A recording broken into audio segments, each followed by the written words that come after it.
ఏరు రాకముందా ఏరువాకముందా ఏరు రాకముందే ఏరువాక సాగకపోతే రాజనాలు పడవురా నీ రాజసమిక చెల్లదురా అన్నారు పెద్దలు. అందువల్ల నీరు వచ్చే ముందే నేల సత్తువ పెరిగే విధంగా దుక్కులు చేసుకోవటం తప్పనిసరి. వేసవిలో దుక్కుల వల్ల భూసారం పెరగడంతో పాటు మున్ముందు పంట దిగుబడులు గణనీయంగా పెరుగుతాయి. వేసవిలో చేపట్టే భూ యాజమాన్య పద్ధతుల వల్ల మొక్కలకు మేలు చేసే జీవరాశులు పెరగడంతో పాటు హాని చేసే క్రిములను నిర్మూలించే అవకాశం ఉంది. ఆ వివరాలు ఇప్పుడు చూద్దాం.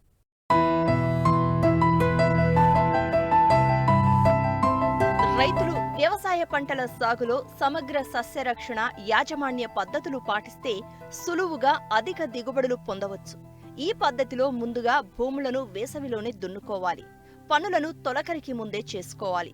మెట్ట భూముల్లో దుక్కులను లోతుగా దున్నాలి. సుమారు అడుగు లోతు దున్నడం వల్ల చేనుకు పంటకు మేలు జరుగుతుంది. దీనివల్ల కలుపు మొక్కల మూలాలు పూర్తిగా ధ్వంసమవుతాయి. మొక్కలకు హాని చేసే రోగకారకాలైన శిలీంధ్రాలు, నేల ద్వారా వచ్చే తెగుళ్లు నాశనమవుతాయి. భూమిలో మొక్కలకు హాని చేసే పురుగులు కోసస్థ దశలో ఉంటాయి. ఇవి ఎండ వేడికి మాడిపోతాయి. దుక్కులు దున్నడం వల్ల తొలకరి వర్షాలు వచ్చిన వెంటనే భూమి నీటిని బాగా పీలుస్తుంది. నీరు నేలలో ఇంకడం వలన భూగర్భ జల వనరులు పెరుగుతాయి.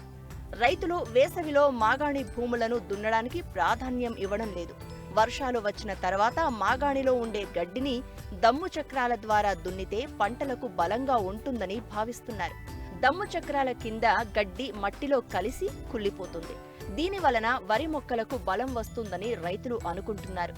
ఇది సరికాదు. వేసవిలోనే మాగాణి భూమిని దున్నుకోవాలి. దీని వలన భూమిలో ఉండే గడ్డి జాతి మూలాలు పూర్తిగా నాశనమవుతాయి. రైతులు దమ్ము చేయించడం వలన గడ్డి జాతి విత్తనాలు దమ్ము చక్రాల కింద నలిగి భూమి లోపలికి చేరుకుంటాయి. అక్కడ గడ్డి విత్తనాలకు సురక్షిత వాతావరణం ఉంటుంది. వరికి వేసే ఎరువులను గడ్డి మొక్కలు స్వీకరిస్తాయి. గడ్డి జాతి, వెడల్పు ఆకు జాతి కలుపు మొక్కలు త్వరగా భూమిలో కుళ్ళిపోవు. దమ్ము చక్రాల కింద తాత్కాలికంగా అణగదొక్కి ఉంటాయి. దీని విత్తనాలు లోతునకు వెళ్తాయి. వేసవిలో దుక్కులు చేయడం వలన గడ్డి మొక్కల మూలాలు చనిపోతాయి. దీని వలన మొక్క ఎదుగుదలకు అనుకూల వాతావరణం ఏర్పడుతుంది. ఎక్కువ ప్రాంతాల్లో ఎద పద్ధతిలో వరి సాగు విధానం పెరుగుతోంది. వేసవిలో దుక్కులు చేసుకున్న రైతులు తొలకరి వర్షాలు వచ్చిన వెంటనే ఎద పద్ధతిలో వరిని సాగు చేసుకునే అవకాశం ఉంటుంది. వేసవిలోనే దుక్కులను బాగా దున్నడం వలన ఎద పద్ధతిలో వరికి కలుపు బెడద తప్పుతుంది. ఎక్కువ మంది రైతులు కలుపు మందులు ఉపయోగించవచ్చనే భావనలో ఉన్నారు. కలుపు మందు వలన వ్యవసాయ ఉత్పత్తుల్లో నాణ్యత తగ్గుతుంది. మామూలుగా కలుపు మొక్కలు పొలంలో పెరిగి పంటలకు నష్టం కలిగిస్తూ ఉంటాయి. వాటి వేర్లు, కాయలు, గింజలు భూమిలో విస్తరించి ఉంటాయి. దీంతో నివారణ చేయడం క్లిష్టంగా మారుతుంది. పంటలు వేసేటప్పుడు పైరుతో పాటు కలుపు మొక్కలు పెరిగి పంటకు నష్టం కలిగిస్తాయి. వేసవి దుక్కులు చేయడం వల్ల ఇవన్నీ పెకిలించబడి అధిక ఉష్ణోగ్రతలకు నాశనమవుతాయి. వేసవి దుక్కులలో గత పంటల అవశేషాలు లేకుండా చేసి భూములను శుభ్రంగా తయారు చేసుకుంటే రైతులకు మేలు జరుగుతుంది. ఈ విధానాలను ప్రతి రైతు పాటించాలి.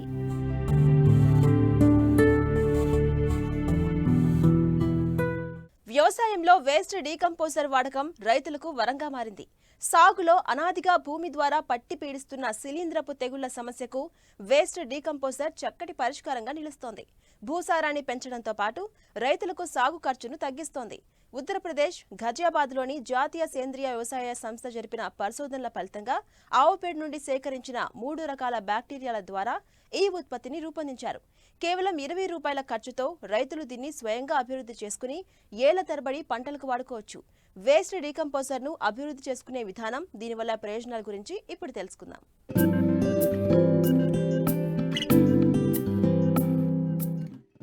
వ్యవసాయంలో వినూత్న విప్లవానికి నాందిగా నిలిచింది వేస్ట్ డీకంపోజర్. కేవలం 20 రూపాయలతో కొనుగోలు చేసిన ఒక చిన్న బాటిల్ సేద్య స్థితిగతులను మార్చేస్తోంది. దీనితో తయారు చేసిన ద్రావణాన్ని ఎకరాకు 200 లీటర్ల చొప్పున 6 రోజుల వ్యవధిలో 4 సార్లు అందిస్తే చాలు భూమిలో సేంద్రియ కర్బన శాతం అనూహ్యంగా పెరుగుతోంది. దీనివల్ల టన్నుల కొద్దీ పశువుల ఎరువు వాడకుండానే రైతులు సులభంగా పంటలు పండిస్తున్నారు. చీడపీడల సమస్యను అధిగమిస్తున్నారు. ఆవు పేడలోని కొన్ని రకాల బ్యాక్టీరియా ద్వారా జాతీయ సేంద్రియ వ్యవసాయ సంస్థ ఘజియాబాద్ శాస్త్రవేత్తలు ఈ ఉత్పత్తిని రూపొందించారు. పంటలకే కాక సేంద్రియ వ్యవసాయ వ్యర్థాలను త్వరగా కుళ్లబెట్టేందుకు కూడా ఈ వేస్ట్ డీకంపోజర్ ఉపయోగపడుతుంది. సాధారణంగా వర్మి కంపోస్ట్ తయారు చేయడానికి సగం మాగిన పశువుల ఎరువు, కుళ్ళిన చెత్తను ఉపయోగిస్తాం. ఇవి కుళ్ళాలంటే కనీసం 5-6 నెలల సమయం పడుతుంది. కానీ వేస్ట్ డీకంపోజర్ ద్రావణాన్ని పొరలుగా ఈ వ్యర్థాలపై చల్లితే త్వరగా కుళ్ళుతుంది. వేస్ట్ డీకంపోజర్ వల్ల వ్యవసాయంలో ప్రయోజనాలు అనేకమంటారు ప్రొఫెసర్ జయశంకర్ వ్యవసాయ విశ్వవిద్యాలయం సీనియర్ శాస్త్రవేత్త డాక్టర్ సతీష్. వేస్ట్ డీకంపోజర్ అనేది ఈ క్రిమి కీటకాల సామూహికంగా మన గోమూత్రం నుంచి తయారు చేయడం జరిగింది. ఇది ఎక్కడైనా పంట వ్యర్థాలను లేకపోతే పశువుల ఎరువులను ఆర్గానిక్ సంబంధించినటువంటి వాటిని తొందరగా కుల్లడానికి ఈ యొక్క వేస్ట్ డీకంపోజరు బాగా ఉపయోగించడానికి అవకాశం ఉంది. మనకు సుమారుగా ఒక 20 మిల్లీలీటర్ల బాటిల్ మనకు ఎన్సీఎఫ్ వాళ్ళు ఇస్తారు. దాన్ని మనము 200 లీటర్ల నీటిలో 2 కేజీల బెల్లంతో మనం ఒక 4-5 రోజులు మాగబెట్టుకొని దాన్ని ఒక 5 రోజుల్లో తయారు చేసుకోవచ్చు. ఆ 5 రోజులు తయారు చేసుకున్న తర్వాత ఏదైతే పంట వ్యర్థాలు మనం పంట కోసిన తర్వాత పంట అవశేషాలు ఉంటాయి కదా, ఆ అవశేషాల మీద ఈ 200 లీటర్ల నీటిని తీసుకెళ్లి పిచికారి చేసుకున్నట్లయితే మనకు ఈ పంట వ్యర్థాలు తొందరగా కుల్లడం జరుగుతుంటుంది. మామూలుగా అయితే వర్మి కంపోస్ట్ అయితే పంట వ్యర్థాలతో పాటు పశువుల ఎరువును ఇవన్నీ మనం వినియోగిస్తుంటాము. 13 ఫీట్ల బెడ్ తయారు చేసుకోవాలంటే 1.5 టన్నుల సేంద్రియ పదార్థం అవసరం ఉంటుంది. మనం ఈ సేంద్రియ పదార్థం కనుక ఒక దగ్గర సమకూర్చుకొని దానిపైన ఈ వేస్ట్ డీకంపోజర్ కనుక మనము పిచికారి చేసి ఒక 2-3 రోజుల వరకు దాన్ని కలియబెట్టినట్టు అంటే పైకి కిందికి తిప్పినట్లయితే ఈ పశువుల ఎరువు మీద బాగా పనిచేసి అది తొందరగా కుల్లడానికి అవకాశం ఉంటుంది. అంతకుముందు ఒక 6 నెలల పశువుల ఎరువును మాత్రమే మనం వినియోగించుకునే వాళ్ళము. ఇప్పుడు ఈ వేస్ట్ డీకంపోజర్ వచ్చిన తర్వాత ఏంటంటే ఒక 2 నెలల్లో మొత్తం అది కుల్లడం జరుగుతుంటుంది. పార్షియల్గా కుళ్ళిన దాన్ని మనము ఈ బెడ్ల పైన వేసుకుంటే మన యొక్క ప్రొడక్షన్ సైకిల్ వర్మి కంపోస్ట్లో తొందరగా వచ్చే అవకాశం ఉంటుంది. 60 రోజులు ఉండేది 35 నుంచి 45 రోజుల వరకు వచ్చే అవకాశం ఎక్కువ ఉంటుంది. 2-3 దఫాల్లో మేము ఈ శాంపుల్ కూడా కలెక్ట్ చేసుకొని రిపోర్ట్ చూస్తే దాంట్లో ఫాస్ఫరస్ సాల్యుబిలైజింగ్ బ్యాక్టీరియా అనేది 10 రెట్లు పెరిగినట్లు, ఇనిషియల్ శాంపుల్ కంటే 10 రెట్లు పెరిగినట్టుగా అవకాశం ఉంది. సో ఈ వర్మి కంపోస్ట్ యొక్క నాణ్యత కూడా పెరిగే అవకాశం ఉంది వేస్ట్ డీకంపోజర్ వాడటం వల్ల. సీడ్ ట్రీట్మెంట్ రూపంలో కూడా మనం వినియోగించుకోవచ్చు. అంటే ముఖ్యంగా ఫంగల్ స్పోర్స్ అనేటివి ఈ మట్టిలో అనేక కోటలు ఉంటాయి. ఇవన్నీ మన విత్తనం ద్వారా పంటకు వచ్చే అవకాశం ఉంటుంది. తద్వారా పంట తొందరగా కోల్పోతుంటాము. అయితే దానికి ఏంటంటే మనము ఈ వేస్ట్ డీకంపోజర్ ద్వారా ఈ సీడ్ ట్రీట్మెంట్ కనుక చేసుకున్నట్లయితే తెగుళ్ళు కానీ లేకపోతే భూమిని మట్టి నుంచి వచ్చే తెగుళ్ళు కానీ అట్లాంటివి ఏవి కూడా ఈ సీడ్ ట్రీట్మెంట్ ద్వారా మనకు ఈ వేస్ట్ డీకంపోజర్ ద్వారా రాకుండా నీకు నివారణ చర్యగా ఒక భాగం. ఒకసారి తయారైన వేస్ట్ డీకంపోజర్ ను రైతులు మళ్లీ అభివృద్ధి చేసుకోవచ్చు. 5 లీటర్ల వేస్ట్ డీకంపోజర్ ద్రావణాన్ని తిరిగి 200 లీటర్ల నీటిలో కలిపి 2 కిలోల బెల్లపు మడ్డిని వేసి రోజు ఉదయం సాయంత్రం కలియదిప్పితే తిరిగి 5 నుండి 6 రోజుల్లో వేస్ట్ డీకంపోజర్ ద్రావణం తయారవుతుంది. తయారైన ద్రావణం పుల్లటి వాసన వస్తుంది. ఈ విధానంలో రైతులు తమ పంట అవసరాలకు అనుగుణంగా డ్రమ్ములు లేదా సిమెంట్ ట్యాంకుల్లో వేల లీటర్ల ద్రావణాన్ని తయారు చేసి పంటలకు అందిస్తున్నారు. దీన్ని మొక్కలకు అందించడం వల్ల భూమిలో సేంద్రియ కర్బన శాతం పెరుగుతుంది. భూమి ద్వారా ఆశించే శిలీంద్రపు తెగుళ్లు, నులి పురుగుల బెడద ఉండదు. దీన్ని మనం డ్రిప్ సిస్టమ్ ద్వారా కూడా మనము వేస్ట్ డీకంపోజర్ను పంట మీద కూడా వేసుకోనికి అవకాశం ఉంటుంది. డ్రిప్ సిస్టమ్ ద్వారా అయితే 200 లీటర్ల నీటిని మనము వేస్ట్ డీకంపోజర్ ద్వారా తయారు చేసిన పదార్థాన్ని మనము పంటలో ఉపయోగించుకోనికి అవకాశం ఉంది. ఇంకా ఏంటంటే మనకు ఫోలియర్ స్ప్రే రూపంలో మనం పిచికారి చేసుకోనికి అవకాశం ఉంది. 1:3 డైల్యూషన్ రూపంలో మనము ఈ వేస్ట్ డీకంపోజర్ కనుక వినియోగించుకున్నట్లయితే పంట మీద వచ్చే ఆకుమచ్చ తెగుళ్ళు కానీ లేకపోతే ఏదైతే బ్యాక్టీరియా సంబంధించినటువంటి తెగుళ్ళు అట్లాంటివి కూడా సమూలంగా ఈ వేస్ట్ డీకంపోజర్ ద్వారా నిర్మూలించడానికి అవకాశం ఉంటుంది. దీంట్లో ఖర్చు పెద్దగా ఇబ్బంది ఏం లేదు. ఎందుకంటే జస్ట్ మనకు 2 కేజీల బెల్లము, 20 మిల్లీలీటర్ల ద్రావణము మరియు 200 లీటర్ల ఒక డ్రమ్లో నీళ్ళు కనుక మనము కలిపేసుకొని ఒక 4-5 రోజుల తర్వాత దీన్ని మళ్ళీ మనం పంట మీద ఉపయోగించుకోవడానికి అవకాశం ఉంటుంది. పోమగ్రానైట్ మీద మనము ఈ ట్రయల్ కూడా చాలా సందర్భాల్లో చేశారు. పిచికారి చేసిన తర్వాత ఆ ధాన్య పండు పైన ఎక్కడ కూడా ఈ మచ్చ తెగులు అట్లాంటివి ఏవి కూడా కనిపించకుండా దాని క్వాలిటీ నాణ్యతగా చాలా ఎక్కువ వచ్చే అవకాశం ఉంది ఈ వేస్ట్ డీకంపోజర్ ద్వారా. తెలుగు రాష్ట్రాల్లో ఇప్పుడిప్పుడే వేస్ట్ డీకంపోజర్ వాడకం విస్తృతమవుతోంది. అయితే మారుమూల గ్రామాల్లో రైతులకు ఇంకా దీనిపై సరైన అవగాహన లేదు. వ్యవసాయ శాఖ ప్రతి రైతుకు దీన్ని అందుబాటులోకి తెచ్చి రైతులకు అవగాహన కల్పిస్తే భూసారం పెరగడంతో పాటు రైతులు తక్కువ ఖర్చుతో మంచి ఫలితాలు సాధించే వీలు ఏర్పడుతుంది.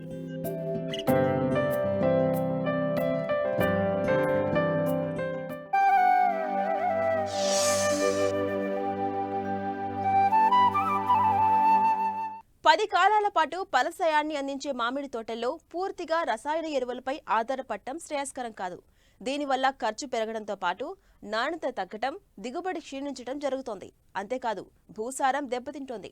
వీటన్నింటికీ దూరంగా నాణ్యమైన ఉత్పత్తులను పొందాలంటే ప్రకృతి సాగే మేలని భావించిన ఏలూరు జిల్లాకు చెందిన ఓ రైతు తనకున్న 8 ఎకరాల్లో మామిడి తోటలో ప్రకృతి వ్యవసాయ విధానాలను పాటిస్తూ మంచి ఫలితాలు సాధిస్తున్నారు.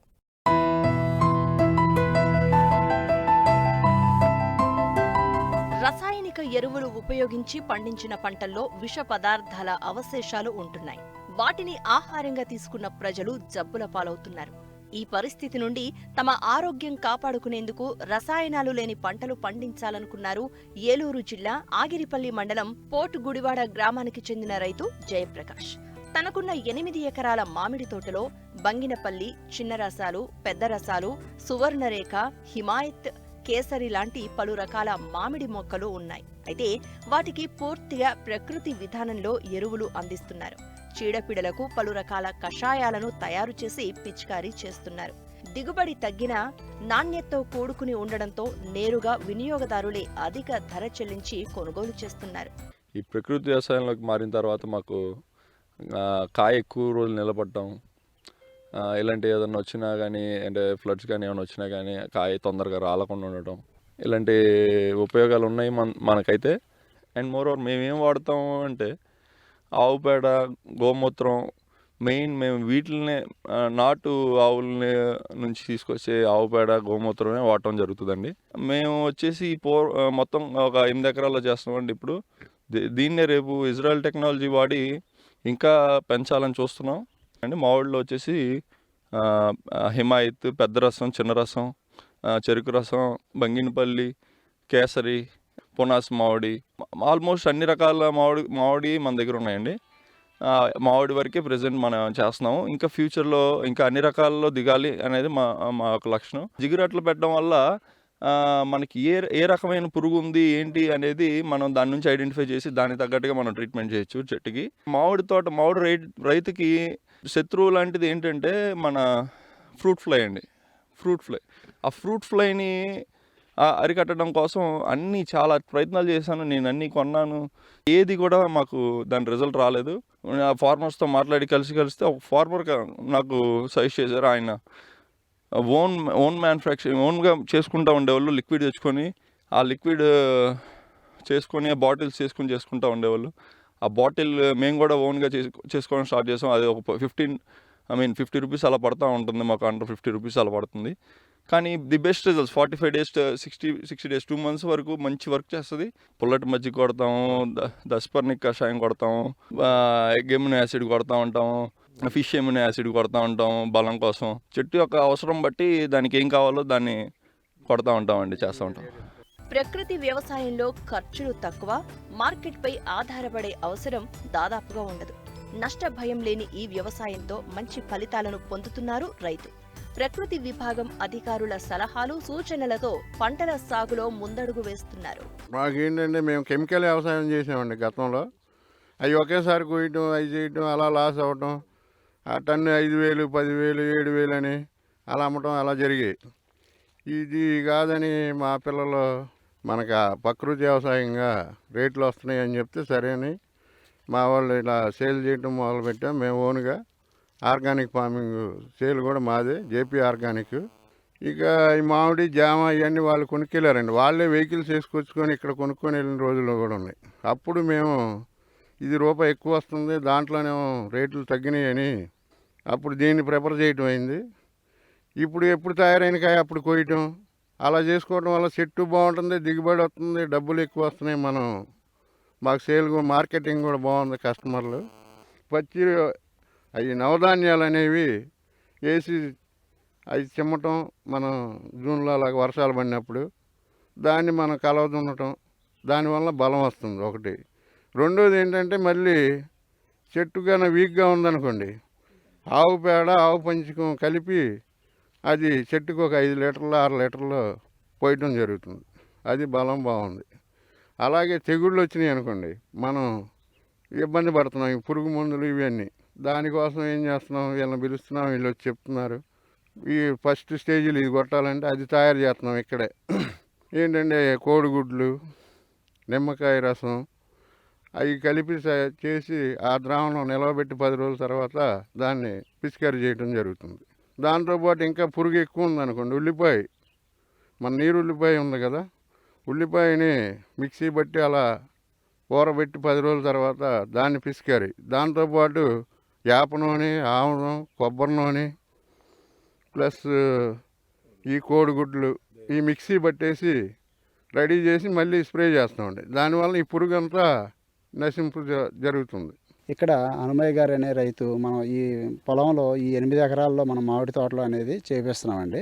దీనికి ముందు నుంచి కూడా ప్రకృతి వ్యవసాయ పద్ధతులన్నీ పూర్తిగా ప్రకృతి వ్యవసాయంలోనే ఈ తోటను అనేది వీళ్ళు సాగు చేయటం జరుగుతుంది. పిఎండిఎస్ అని, ఘనజీవామృతం అని, జీవామృతం అని ఇలాంటి అన్ని పద్ధతులు కూడా వీళ్ళు పాటిస్తున్నారు. మరియు ఈ పూత ముందు వస్తానికి కానీ పురుగు నివారణకు కానీ ప్రతి ఒక్కటి జిగురాట్లో పెట్టడం కానీ, లేదంటే లింగాకర్షణ పుట్ట పెట్టుకోవటం కానీ, వేప నూనె ద్రావణం వాడతాను కానీ, గోకృపామృతం కానీ, కోడిగుడ్డు నిమ్మరస ద్రావణాలు కానీ, మిగతా కషాయాలు ఏ అయితే ఉన్నాయో అగ్న్యాస్త్రము ఇలాంటి కషాయాలు కూడా వాళ్ళు వాడుతూ పూర్తిగా ప్రకృతి వ్యవసాయంలోనే దీన్ని సాగు చేయటం అనేది జరుగుతుందండి. ఇలా పండించినటువంటి పంటనే పూర్తిగా డిఫరెంట్గా వీళ్ళు మార్కెటింగ్ కూడా బాగా బయటికి ఎక్స్పోర్ట్ చేస్తున్నారు. ఆ విధానం వలన వీళ్ళకి ఏంటంటే మంచి గిట్టుబాటు ధర కూడా రావటం జరుగుతుంది. అందువలన వీళ్ళు పూర్తిగా మొత్తం కూడా దీంట్లోనే సాగు చేయడం అనేది జరిగిందండి.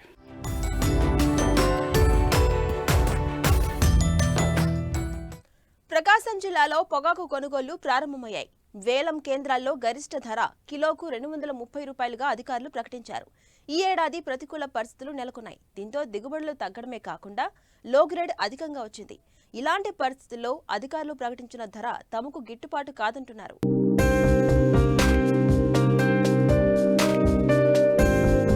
ప్రకాశం జిల్లా కొండెపి వేలం కేంద్రంలో పొగాకు కొనుగోళ్లు ప్రారంభమయ్యాయి. కిలో ధర 230 రూపాయలు పలికింది. ఇక్కడ పండించిన పొగాకు అంతర్జాతీయ స్థాయిలో మంచి డిమాండ్ ఉంది. గతేడాది పొగాకుకు మంచి లాభాలు వచ్చాయని ఈసారి కూడా రైతులు అధిక విస్తీర్ణంలో సాగు చేశారు. ధరలు ఆశాజనకంగా ఉంటాయని ఆశిస్తే చివరకు నిరాశే మిగిలిందని రైతులు వాపోతున్నారు. గరిష్ట ధర కిలో 250 రూపాయలు ఉండాలని బోర్డు అధికారులను కోరుతున్నారు. ఈ సంవత్సరం ప్రత్యేకంగా పరిస్థితుల్లో పొగాకు రైతాంగం అంతా ఉన్నారు. ఎందుకంటే కాస్ట్ ఆఫ్ కల్టివేషన్ గడిచిన సంవత్సరాలతో పోల్చుకుంటే ఈ సంవత్సరం ఒక 15 నుంచి 25% దాకా పెరిగిందని ఒక ప్రాథమిక అంచనా అయితే మా బోర్డు వాడి లెక్కల ప్రకారం తెలుస్తూ ఉంది. ఈ కాస్ట్ ఆఫ్ కల్టివేషన్ పెరగడానికి ప్రధానంగా బ్యార్న్ సంబంధించిన కూలీ ఖర్చులు, హార్వెస్టింగ్ చేసే సంబంధించిన టొబాకో కూలీ ఖర్చులు విపరీతంగా పెరగడం వల్ల కాస్ట్ పెరిగింది. మరి ఆ కాస్ట్ సంబంధించిన ఆ రేట్లు అయితే రైతుల నుంచి ప్రధానంగా మాకు డిమాండ్ కనపడుతుంది. పర్టికులర్గా కొండేపి వేలం కేంద్రం సంబంధించి మొత్తం 45 గ్రామాలు 3 మండలాల్లో ఉన్న రైతులు సుమారు 4,000 మంది రైతులు మనకు రిజిస్టర్ కాబడి ఉన్నారు. దాదాపు 8,500 హెక్టార్లలో ఈ సంవత్సరం పొగాకు వేయడం జరిగింది. అంటే గడిచిన సంవత్సరంతో పోల్చుకుంటే దాదాపు 1,300 హెక్టార్లు అదనంగా వేయడం జరిగింది. పోయిన సంవత్సరంతో పోల్చుకుంటే దిగుబడి కూడా తగ్గే అంచనాలు ఉన్నాయి మనకి. కాకపోతే ఓవరాల్గా 1,300 హెక్టార్లు వేశారు కాబట్టి లాస్ట్ ఇయర్ కన్నా ఈ సంవత్సరం 1.5 మిలియన్లు పొగాకు పంట అదనంగా పండే అవకాశం అయితే మనకి ప్రస్తుతం కనపడుతుంది. తర్వాత ప్రజెంట్ మార్కెట్ 230 రూపాయలతోటి హైయెస్ట్ బిడ్ మనకి రికార్డ్ అవ్వడం జరిగింది. రాబోయే రోజుల్లో మేము వ్యాపార మిత్రుల్ని అడిగి ఈ 230 రూపాయలు ఇదే స్టాండర్డ్ కాదండి, రాబోయే రోజుల్లో రేట్లు మరింత పెరిగే అవకాశం ఉంది, రైతులు దిగులు చెందాల్సిన అవసరం లేదు అనే ఒక భరోసా అయితే మాకు వ్యాపార మిత్రుల నుంచి లభించడం జరిగింది. కాబట్టి రైతులు మంచి క్వాలిటీని జాగ్రత్తగా గ్రేడ్ల వారీగా చేయవలసిందిగా విజ్ఞప్తి చేస్తున్నాము. ఈ ఏడాది జిల్లాలో బెట్ట పరిస్థితులు నెలకొన్నాయి. పంటను కాపాడుకునేందుకు రైతులు అష్టకష్టాలు పడ్డారు. గతేడాదితో పోల్చితే ఈసారి పెట్టుబడులు కూడా పెరిగాయి. ప్రస్తుతం పంట దిగుబడులు ప్రారంభమయ్యాయి. ఒక్కొక్కరుగా వేలం కేంద్రాలకు పంటలను తరలిస్తున్నారు. అయితే ధరలపై రైతులు ఒకంత అసంతృప్తి వ్యక్తం చేస్తున్నారు. ఈ సంవత్సరం చూసుకుంటే రైతులకి కాస్ట్ ఆఫ్ కల్టివేషన్ అనేది పెరిగిపోయింది. ఒక 20% వరకు కాస్ట్ ఆఫ్ కల్టివేషన్ అనేది పెరగడం జరిగింది. ఇది దృష్టిలో ఉంచుకొని రైతులందరూ కూడా దానికి తగ్గట్టు మార్కెట్ ఉండాలనేది బలంగా కోరుకుంటూ ఉన్నారు. పోయిన సంవత్సరంతో పోల్చితే యావరేజ్ రేట్ ఇంకో 30% పెరిగితే కానీ రైతులు బయటపడే పరిస్థితి కనిపించట్లేదు. ఈ వ్యాపార వర్గాలు కూడా ఇది గమనించుకొని ఆ దృష్టితో ఆలోచించి ఈ పంటకి సపోర్ట్ చేయవలసిందిగా కోరుతా ఉన్నాను. అదేవిధంగా బోర్డు వారిని కూడా గ్రేడ్లు వారీగా వ్యత్యాసం అనేది మరీ ఎక్కువ లేకుండా, అదేవిధంగా పోయిన సంవత్సరం లాగా అన్ని గ్రేడ్లకి ఒకేలాగా మొదట్లో ఒక రేటు లాస్ట్లోకి వచ్చేటప్పుడు ఒక రేటు కాకుండా ఒక స్టేబుల్ మార్కెట్ అనేది రైతులు కోరుకుంటా ఉన్నారు. ప్రారంభమైంది బోర్డు. 15 చెక్కులు ఇక్కడ ఇస్తే 230 రూపాయలు ఇవ్వటం జరిగింది. అదేవిధంగా ఈరోజు 45 చెక్కులు బోర్డులో పెడితే ఈరోజు కూడా 230 రూపాయలు మాత్రమే ప్రైసెస్ ఇవ్వటం జరిగింది. లాస్ట్ ఇయర్కి ఈ సంవత్సరానికి పోల్చినప్పుడు లాస్ట్ ఇయర్ ఒక బ్యార్నీకి వచ్చి 6 లక్షల రూపాయలు ఖర్చు చేస్తే ఈ సంవత్సరం ఒక బ్యార్నీకి వచ్చి 11 లక్షల రూపాయలు ఖర్చు అవుతుంది. ఈడ 2 రకాలైనటువంటి ఖర్చులు ఉన్నాయి. ఒకటి సొంత బ్యార్నీ సొంత పొలం ఉన్నటువంటి వాళ్ళకి 20% ఖర్చులు పెరిగినాయి. అదేవిధంగా కౌలు తీసుకున్నటువంటి రైతాంగానికి 30% ఖర్చులు పెరిగినటువంటి పరిస్థితి ఉంది. లాస్ట్ ఇయర్ మొత్తం పరిశీలన చేస్తే 280 రూపాయలు ఒక కిలో పొగాక్కి 280 రూపాయలు ఇస్తే ఈరోజు 230 రూపాయలు ఇస్తున్నారు. రైతు ఈ పరిస్థితిలో రైతు దిక్కుదోసినటువంటి పరిస్థితిలో ఉన్నారు. రైతులందరూ కూడా కోరుకుంటున్నటువంటి అంశం ఏంటంటే ఈ బోర్డు పరిధిలో ఉన్నటువంటి మొత్తం ఒక కిలో పొగాకు 300 రూపాయలు ఇస్తేనే ఈ సమస్యకి పరిష్కార మార్గం అనే భావిస్తూ ఉన్నారు. కనుక రైతులు బాగుండాలి అని అంటే ఒకవైపున కేంద్ర ప్రభుత్వం కానీ అదేవిధంగా బోర్డు అధికారులు కానీ చొరవ చేసి రైతాంగాన్ని ఆదుకునే విధంగా రేట్లు పెంచే విధంగా సరాసరి బోర్డు యావరేజీ 240 రూపాయలు వచ్చే విధంగా చూసినప్పుడు మాత్రమే రైతు ఈ ఊబిలో నుంచి బయటకు వస్తాడు.